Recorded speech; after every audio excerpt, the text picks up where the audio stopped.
Have you ever heard the expression, get over yourself? Well, I'm telling you, get over yourself.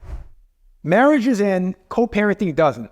What do I mean by that? You get married, you have kids. Now you've got two projects going on. You've got your marital project, which is a relationship between you and the other parent, and you've got your co-parenting project, which is also a relationship between you and the other parent, and it involves your kids. Some years down the road, your marriage comes to an end. Okay, that is only one project that you're done with.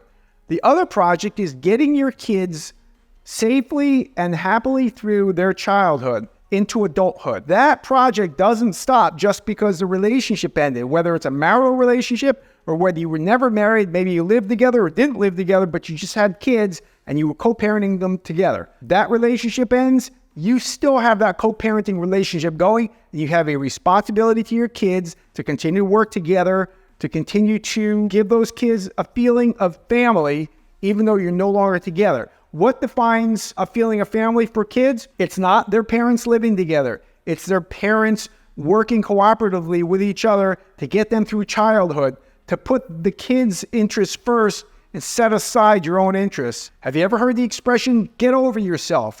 Well, I'm telling you, get over yourself, and I'm asking you to send this video to everybody that you know who needs to hear it and see it. And we all know people who need this message. Tell them to get over themselves. Tell them to work for the best interest of their kids. Tell them to stop fighting with each other through the kids. When that marital or that boyfriend-girlfriend relationship is over, let that go, but continue the other relationship. Be enough of an adult and be selfless at that point. Stop being selfish parents who continue fighting or continue to carry on their grievances with the other party through their kids. We see it happen all the time. I know that you know people who are doing that to their kids. And I'm going to ask you, are you doing that to your kids? If you are the most selfish parents on earth.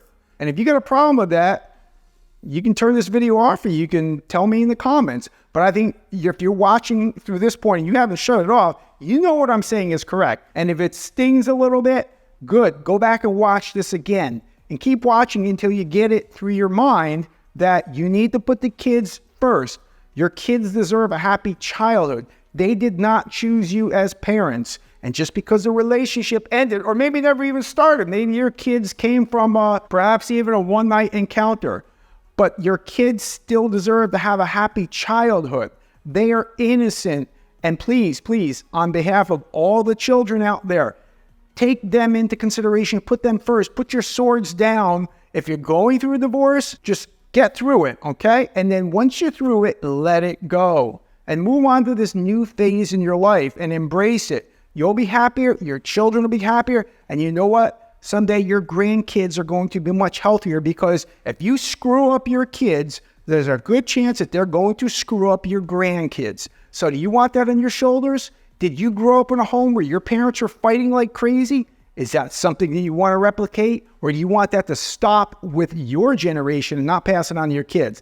Did you grow up in a home where your parents didn't fight like crazy? Maybe they were married, maybe they were never married, but they were, peacefully getting along with each other. Or maybe they went through a divorce and they were co-parenting well. And so you had the opportunity to have a decent childhood where you weren't constantly being weighed down by the stress of parents who were fighting all the time. Give that gift to your children, okay? Hey, thanks for watching this video. Be sure to click subscribe, like, follow, and turn on the alerts so that you'll get notified when we post our latest videos. Please share these videos and leave us some comments and ask us questions and tell us what other topics you'd like for me to talk about. Join our Facebook group at Georgia Divorce and Custody for even more information. And as always, I look forward to seeing you on the next video.